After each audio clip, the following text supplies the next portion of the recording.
আসসালামু আলাইকুম, স্বাগতম সবাইকে আজকের ক্লাসে। এখন আমরা ক্লাস করব চতুর্থ শ্রেণীর গণিত বিষয়ের অধ্যায় ৯ এর দশমিক ভগ্নাংশ।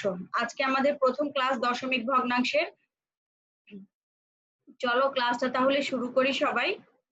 তার আগে আমি আমার পরিচিতিটা দিয়ে নিই। আমি Maliha Afroz Popy, police lines school and college, Kushtia.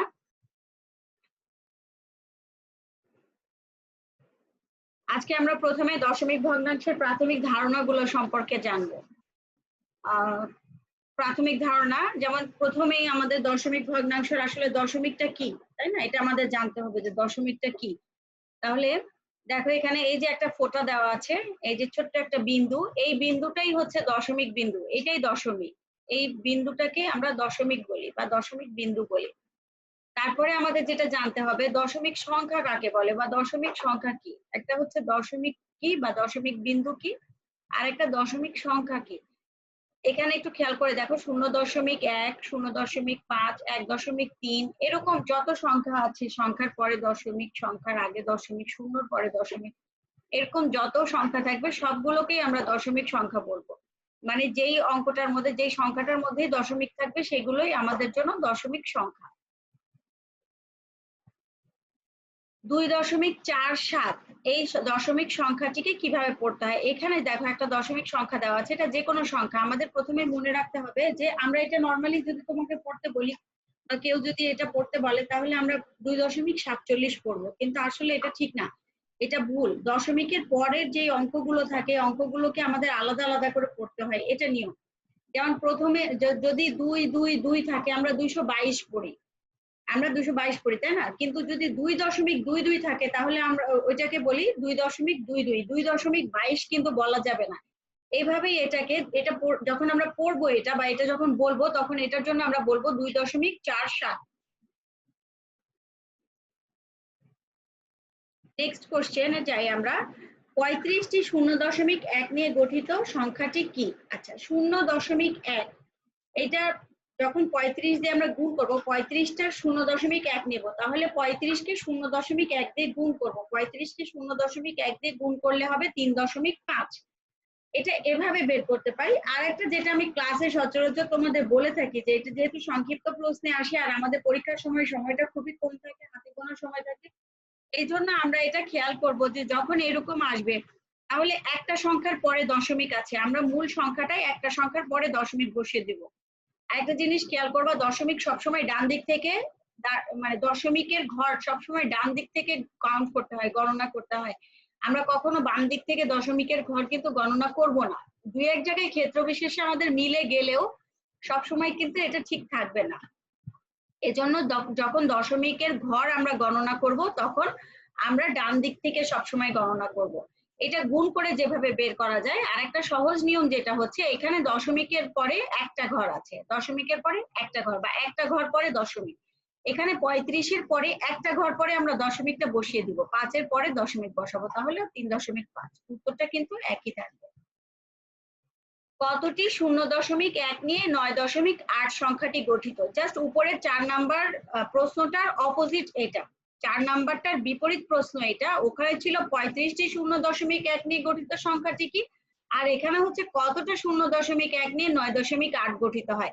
তাহলে একইভাবে যখন বললাম যে এখানে যেমন এটা ভাগ করতে হবে, আর সহজে যেটা করার নিয়ম, এটা 9.8কে 0.1 দিয়ে ভাগ করতে হবে, করলেই আমাদের বের হয়ে যাবে। আর সহজ যেটা নিয়ম সেটা হচ্ছে 0.1, এটাও এক ঘর পরে দশমিক আছে, তাই না? যখন কতটি বলবে তখন এই দশমিকটা উঠে যাবে, মানে এক ঘর পরে চলে যাবে, তাহলে এটা উঠে গেল, এটা 9.8 হয়ে যাবে 98টি।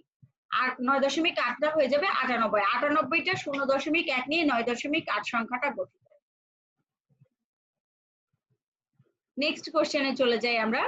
2.4 ও 3.5 সংখ্যা দুটির মধ্যে কোনটি বড়, প্রতীকের সাহায্যে দেখাও। আচ্ছা, এই অঙ্কটাও আমরা দুই ভাবে করতে পারি। এক হচ্ছে 2.4 কতটা 0.1 নিয়ে গঠিত, 0.1 নিয়ে গঠিত, 24টা 0.1 নিয়ে গঠিত।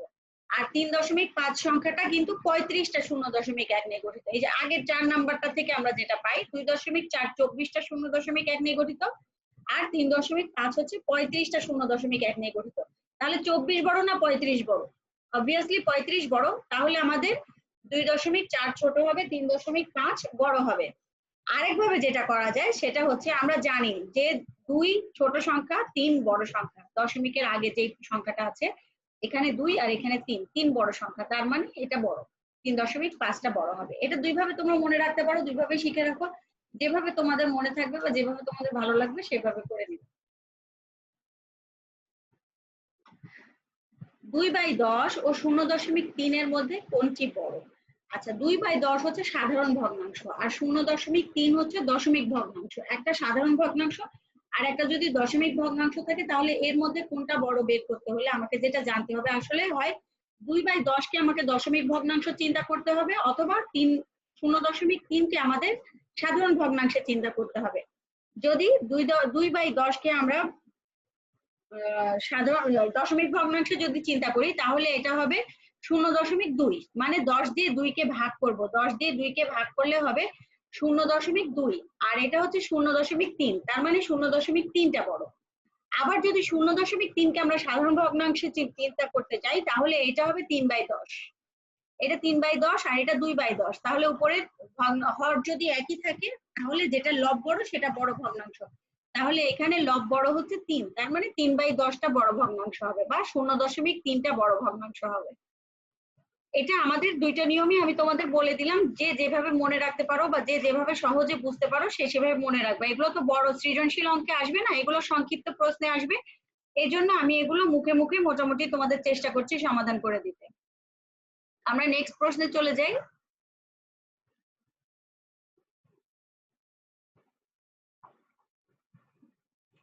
শূন্য দশমিক 3 যোগ 0.6 সংখ্যা দুটি যোগ করো। এখন দেখো সাধারণ যোগ আমরা যেভাবে করি 3 যোগ 6 যদি তোমাকে করতে বলা হয় তুমি সাথে সাথে উত্তর দিয়ে দিবা 3 যোগ 6 সমান 9। আচ্ছা, যোগটা কিন্তু এভাবেই হবে, সব যোগ কিন্তু একই রকম করে হয়, পার্থক্যটা কি এখানে শুধু দশমিক আছে।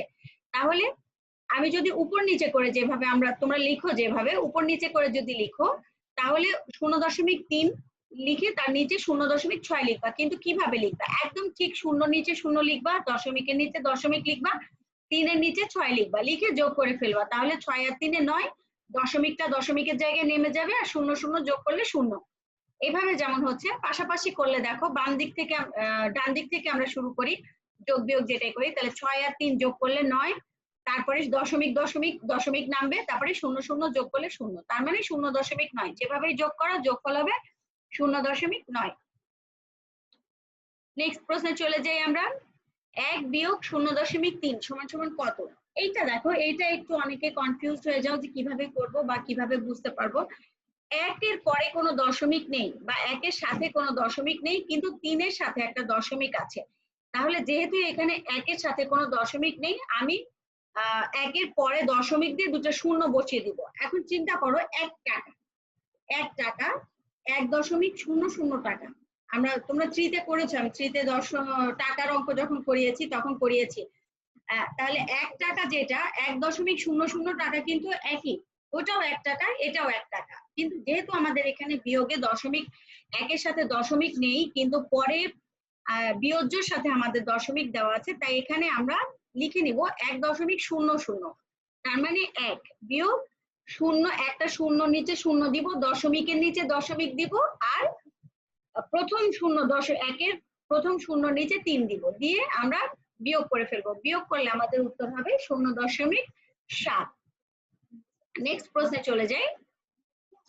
দশমিকের পরের ঘরগুলোর স্থানীয় মান লিখো। আচ্ছা, এই যে দশমিকের পরে অনেকগুলো ঘর হয়, কিন্তু ক্লাস 4 এর জন্য আমরা 3টা ঘরই কাউন্ট করব, দশমিকের পরে 3টা ঘর আমরা পড়বো, আমাদের অনেক বেশি 4 এর জন্য পড়ার দরকার নেই, আমরা 4 এর জন্য দশমিকের পরে 3টা ঘর পর্যন্ত আমরা এখন জানবো, আমরা আর এর বেশি আমাদের এখন আর দরকার হচ্ছে না, ক্লাস 4 এ যখন দরকার হবে আমরা জেনে নিব। তাহলে দশমিকের পরের ঘরগুলোর স্থানীয় মান হবে, যেমন দেখো আমরা নরমালি পড়ি কি একক, দশক, শতক এভাবে পড়ি, তাই না? কিন্তু দশমিকের পরের ওইভাবেই হয়, ওইটাই হয়, শুধু একটু আলাদা। যেমন দশমিকের পর প্রথম ঘরটা হবে দশমাংশ, এখানে দেখো যেমন এই যে 0.3, এই 3টাকে আমরা বলি দশমাংশ, 3 এর পরে যদি আরেকটা সংখ্যা থাকতো এটা হচ্ছে শতাংশ, তারপরে যদি আরেকটা সংখ্যা থাকবে সেটা হবে সহস্রাংশ। আর একটা জিনিস, আমরা যখন একক দশক করি তখন ডান দিক থেকে বাম দিকে যাই, ডান দিক থেকে বাম দিকে যাই। আর দশমিকের পরের ঘরগুলো যখন আমরা কাউন্ট করব তখন বাম দিক থেকে ডান দিকে যাব। এটা দশমাংশ, তারপরে থাকলে শতাংশ, তারপরে থাকলে সহস্রাংশ। শুধু এতটুকুই পার্থক্য, আর কিছু নেই, কিন্তু কোনো পার্থক্য নেই। আমি আবারও বলছি, আবারও একটু খেয়াল করো। আচ্ছা, আমরা নেক্সটে গেলে আরেকটু ক্লিয়ার হয়ে যাব। এখানে যেমন দেখো 5.287 এর স্থানীয় মান লেখো। এখানে যেমন দেখো 5 তো একক, আমরা সবাই জানি 5 কে আমরা একক বলবো, তাই না? এখান থেকে আমরা শুরু করি, দশমিক আমরা চিন্তা করব না। নরমাল যখন স্থানীয় মান আমরা লিখি ওখানে কিন্তু দশমিক থাকে না, আমরা কি বলি একক, দশক, শতক এভাবে যাই আমরা। তাহলে 5 হচ্ছে এককের ঘর, 5 একক। এরপরে আমরা যখন দশমিকের স্থানীয় মানগুলো করছি তখন কি আমরা 7 থেকে শুরু করব? না, তখন কিন্তু আমরা 2 থেকে শুরু করব। এই কথাটা একটু আগে আমি যেটা বলছিলাম তোমাদের, 2 দশমাংশ, 8 শতাংশ, 7 সহস্রাংশ। এখন আমরা শুরু করব কিন্তু দশমিকের পরের প্রথম ঘর থেকে, আমরা কিন্তু লাস্ট ঘর থেকে শুরু করব না। যেভাবে আমরা নরমাল অঙ্কে একক, দশক, শতক একদম শেষের অঙ্কটা থেকে শুরু করি স্থানীয় মান লেখা, দশমিকে শুধু পার্থক্য হচ্ছে দশমিকের পরের প্রথম ঘর থেকে, মানে বাম দিক থেকেই আমরা স্থানীয় মানগুলো লেখা শুরু করব। তাহলে আমাদের 5 একক, 2 দশমাংশ, 8 শতাংশ এবং 7 সহস্রাংশ। আচ্ছা, আরেকটা জিনিস বলি, আমরা তো স্থানীয় মান এভাবে লিখি না। স্থানীয় মান আমরা যেভাবে শিখেছি এভাবে দাগ দিয়ে, এভাবে লম্বা করে এভাবে দাগ দিয়ে দিয়ে আমরা ওইভাবে দাগ দিয়ে দিয়ে লিখবো। এটা জাস্ট আমি তোমাদের বোঝানোর জন্য এখানে এভাবে লিখেছি। আমাদের পরীক্ষায় যদি স্থানীয় মান লিখো আসে তাহলে আমরা প্রথম দিকে যেভাবে স্থানীয় মানগুলো শিখেছি এভাবে দাগ দিয়ে আমরা ওইভাবে দাগ দিয়ে দিয়ে স্থানীয় মানগুলো লিখবো। চলো নেক্সট প্রশ্নে চলে যাই। 1.469 সংখ্যাটি কতগুলো 0.001 নিয়ে গঠিত? আচ্ছা, 1.469 আগের মতোই করে বলি, যদি এটা দুই ভাবেই বের করতে পারবা। 1.469 কে 0.001 দিয়ে গুণ করে বের করতে পারবা। আর একটা সহজ নিয়ম হচ্ছে, দেখো এখানে 1 2 3 দশমিকের পরে 3টা ঘর, তাহলে এই দশমিকটা উঠে 3 ঘর পরে চলে যাবে। তাহলে 1 2 3 3 ঘর পরে চলে যাবে। 3 ঘর পরে চলে গেল মানে শেষে চলে গেল, শেষে আর কোনো সংখ্যা নেই। তাহলে এটা 1469টি সংখ্যা নিয়ে, মানে 1.469 সংখ্যাটি 1469টি 0.001 নিয়ে গঠিত। খুব সহজ জিনিস, শুধু দশমিক গুলো কয় ঘর পরে আছে দশমিকটা, এই দশমিকের সেই কয় ঘর পরে আমরা সরিয়ে দিব, তাহলেই আমাদের হয়ে যাবে। 0.23 সংখ্যাটি কতটি 0.01 নিয়ে গঠিত? এটার দেখো 2 ঘর পরে দশমিক আছে, তাহলে এই দশমিকটা যখন 2 ঘর পরে চলে যাবে তখন এটা হয়ে যাবে 023। তাহলে সামনে শূন্যর তো কোনো দাম নেই দশমিক না থাকলে, কিন্তু দশমিক থাকলে কিন্তু এই শূন্যটা দিতে হবে। যদি দশমিক এখানে না থাকে তাহলে কিন্তু সামনে শূন্যর কোনো দাম নেই, তাহলে এটা কত হয়ে যাবে 23। তাহলে 0.23 সংখ্যাটি 23টি 0.01 নিয়ে গঠিত। আশা করি বুঝতে পারছো, খুব বেশি কঠিন লাগছে না। কারণ 155টি 0.01 নিয়ে গঠিত সংখ্যাটি লেখো। আচ্ছা, এটা ভাগ করতে হবে, 155 ভাগ 0.01 এভাবে করে বের করে নিতে পারো। আরেকটা সহজ নিয়ম যেটা হচ্ছে, এই দশমিকটা আমরা ততটা ঘর সামনে চলে যাব। এখন গুণ করার সময় পিছনে গেলাম, এবার সামনে চলে যাব। তাহলে 155টি 0.01 নিয়ে গঠিত সংখ্যাটি হবে, দেখো 2 ঘর পরে দশমিক আছে, তাহলে এই 5 2 ঘর পরে, একের পরে দশমিক হবে, তাহলে 1.55 সংখ্যাটি হবে 1.55। নেক্সট কোশ্চেনে চলে যাই। 155টি, আমি একই অঙ্ক রাখছি যাতে তোমরা বুঝতে পারো। 155টি 0.001 নিয়ে গঠিত সংখ্যাটি লিখো। আচ্ছা, এটাও দেখো 3 ঘর পরে দশমিক আছে, তাহলে দশমিকটা কি হয়ে যাবে 3 ঘর পরে চলে যাবে। 3 ঘর মানে 1 2 3 একের সামনে চলে যাবে দশমিক। যখন দশমিকটা একের সামনে চলে যাচ্ছে তাহলে দশমিক সংখ্যার সামনে বসানোর আগে আমরা একটা শূন্য বসিয়ে নিই, তাহলে শূন্য সংখ্যাটা হবে 0.155। দেখো 155টি 0.001 নিয়ে গঠিত সংখ্যাটা হবে 0.155। একটা গুণ একটা ভাগ, একটা গুণ একটা ভাগ, এভাবে করতে হবে। আর সবচেয়ে সহজ হচ্ছে আমরা দশমিক কাউন্ট করে যদি বসাতে পারি, এটা কিন্তু তোমাদের জন্য সবচেয়ে সহজ হয়। আমরা দশমিক ঘর কাউন্ট করে বসাতে চেষ্টা করব। এটা আরেকটা কোশ্চেন দেখো, 3.825 কতটি 1, কতটি 0.1, কতটি 0.01 এবং কতটি 0.001 আছে? আচ্ছা, 3 3, তাহলে 3টা 1 নিয়ে 3 গঠিত, তাহলে তাই না? তার মানে এখানে এক আছে 3টা, দেখো এখানে 1 আছে 3টা। আচ্ছা, এরপরে 0.1 মানে 0.1 দশমিকের পরের এক ঘর, প্রথম ঘর, এটা কত আছে 8, তাহলে 8টা 0.1। তারপরে দেখো 0.01, তাহলে 0.01 হচ্ছে কয়টা আছে এখানে? 0.01 2টা আছে। আচ্ছা, তারপরে এখানে 0.001 এর ঘর হচ্ছে 5, তাহলে এখানে 5টা আছে 0.00। শুধু এগুলো গুনে গুনে আমরা বসিয়ে দিলেই হয়ে যাবে। 0.54 কে 10 দিয়ে গুণ করো। আচ্ছা, 0.54 কে একটু আগেই গুণ করা আমি বললাম, আমরা শুধু দশমিকটা কাউন্ট করি। যারা গুণ করতে পারো তারা গুণ করবা, আর যারা গুণ মানে সহজে করতে চাচ্ছ যারা, তারা হচ্ছে সহজ নিয়ম যেটা 10 দিয়ে গুণ করলে এক ঘর পরে দশমিক চলে আসবে, মানে একটা শূন্য, যতটা শূন্য থাকবে ততটা সংখ্যা পরে দশমিক আসবে। যতটা এটা 10, 100, 1000, 10-এর পরে একটা শূন্য, 100-র পরে দুইটা শূন্য, 1000-এর পরে তিনটা শূন্য। যদি 10 দিয়ে গুণ করতে বলি তাহলে এক ঘর পরে দশমিক আসবে। যদি 100 দিয়ে গুণ করতে বলি তাহলে 2 ঘর পরে দশমিক আসবে। যদি 1000 দিয়ে গুণ করতে বলা হতো তাহলে 3 ঘর পরে দশমিক আসতো। এটাই পার্থক্য।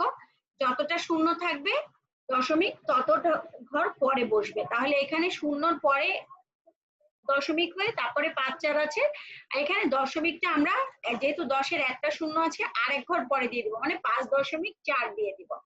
গুণ করলে হবে 0.54 গুণ 10 করলে হবে 5.4।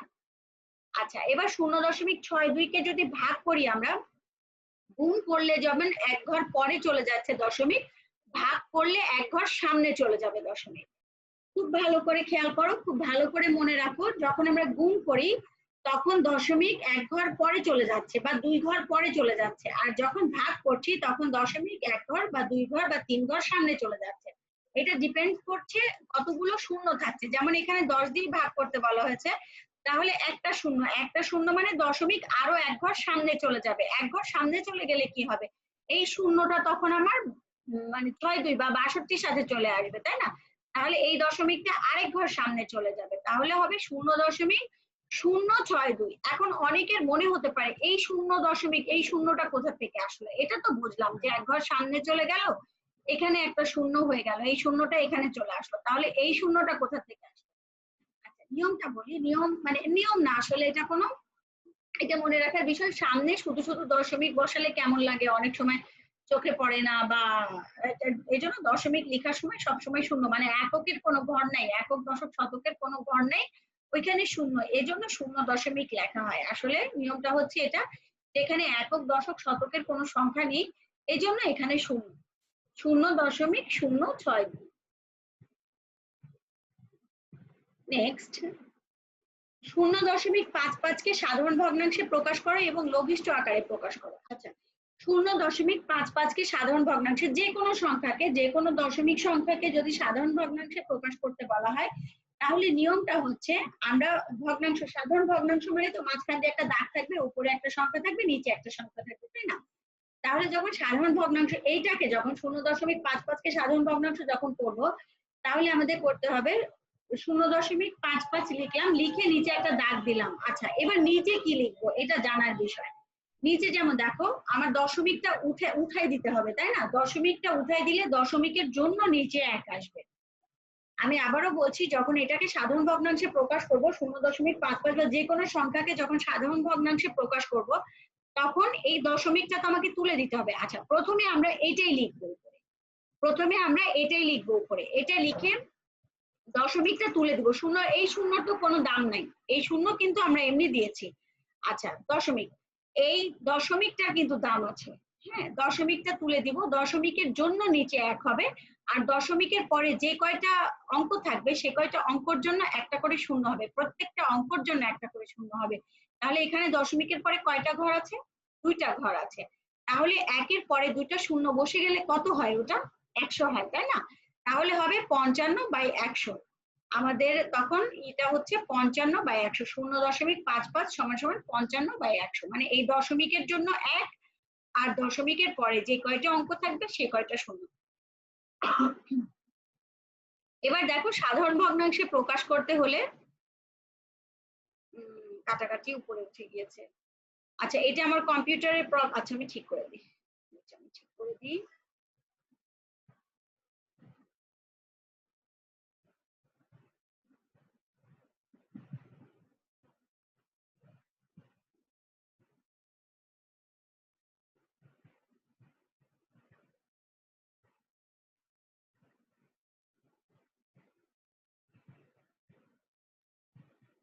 আচ্ছা এবার দেখো 55/100 এটাকে কাটাকাটি করেছি বা ভাগ করেছি, কত দিয়ে ভাগ করেছি? ওই যে বিভাজ্য, আমরা আগের চ্যাপ্টারে যে বিভাজ্য পড়েছিলাম মানে লসাগু গসাগু চ্যাপ্টারে, তাহলে আমি সেখানেই বলেছিলাম না লাস্টে 5 অথবা 0 থাকলে সেটা 5 দিয়ে বিভাজ্য হবে, তাহলে এটা শেষে 5 আর একটা শেষে 0 আছে, তাহলে আমি 5 দিয়ে ভাগ করেছি। 5 11 55 আর 5 20 100, তাহলে উপরে 11 হচ্ছে আর নিচে 20 হচ্ছে।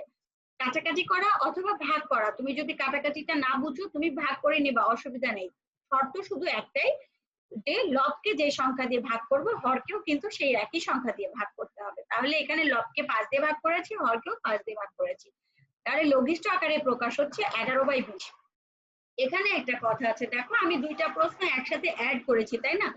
যদি থাকতো শুধু সাধারণ ভগ্নাংশে প্রকাশ করো তুমি 55/100 লিখলেই কিন্তু তোমার উত্তরটা সঠিক ছিল, কিন্তু যেহেতু বলে দিয়েছে লঘিষ্ঠ আকারে প্রকাশ করো তার মানে তোমাকে অবশ্যই ভাগ করে ছোট করে দেখিয়ে দিতে হবে। এখানে দেখো 11 মৌলিক সংখ্যা, 11কে শুধু 11 আর 1 দিয়ে ভাগ করা যায়, কিন্তু 20কে 11 দিয়ে ভাগ করা যায় না, সেজন্য এখানে এটা 11/20 এটাই শেষ, এর থেকে আর ছোট এই ভগ্নাংশকে আর করা যাবে না, এটাই এই ভগ্নাংশের সবচেয়ে ছোট রূপ। তাহলে যদি বলে লঘিষ্ঠ আকারে প্রকাশ করতে তাহলে বাধ্যতামূলক ভাবে তোমাকে লঘিষ্ঠ আকারে প্রকাশ করতে হবে, কিন্তু যদি এরকম ছোট প্রশ্নে লঘিষ্ঠ আকারে প্রকাশ করতে না বলা থাকে তাহলে তুমি লঘিষ্ঠ আকারে প্রকাশ না করলেও চলবে।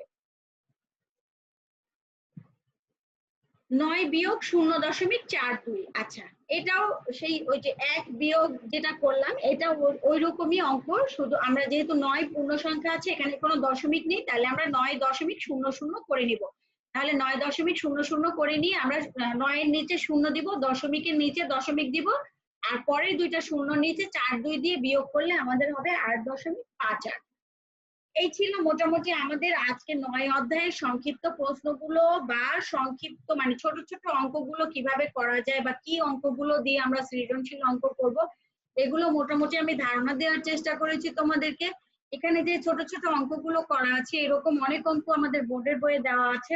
আমাদের বোর্ডের বইয়ের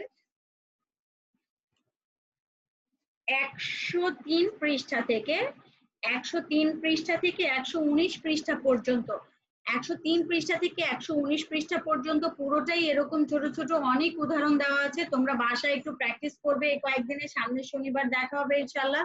তার মধ্যে ছোট ছোট অঙ্কগুলো তোমরা একটু প্র্যাকটিস করে রাখবে যাতে আমাদের নেক্সট অঙ্ক করতে কোনো সমস্যা না হয়। সবাই ভালো থাকবে, সুন্দর থাকবে, সবার সাথে আবার দেখা হবে সামনের ক্লাসে। ততক্ষণ পর্যন্ত ভালো থাকো, আল্লাহ হাফেজ।